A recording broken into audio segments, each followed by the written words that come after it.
जो है भाई चंदन के हाल डेथ फाइल बन गई है 15 तारीख की। ठीक है, ये मैम मैं करता हूँ थोड़ा सा गौरव यादव के अंडर पे। सॉर्ट आउट करने के बाद। ठीक है, ये इतने बिल आयुष्मान में बने हैं बिल। ठीक है मैम। और डेथ समरी दे दी इनने पूरी। ठीक है, ठीक है मैम। ये ईसीजी देखो सारी रिपोर्टें दे दी है, डेथ फाइल पूरी बन गई है। आगे से देखो डेथ फाइल आयुष्मान के अंदर सीजीएसएस के अंदर आता है तो पूरी डेथ फाइल बना के दे दी। और ये देखो, और आज क्या बोलता है पूरे दिन वेंटिलेटर में डाल करके इन लोगों ने बढ़िया बिल बनवाया।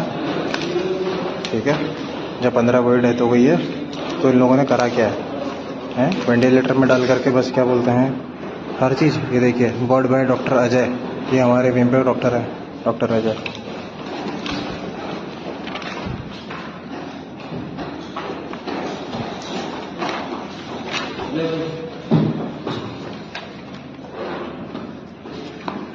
फाइल को लेके जाओ सर, फाइल को हम लेके जाएंगे। बढ़िया भाड़ देंगे।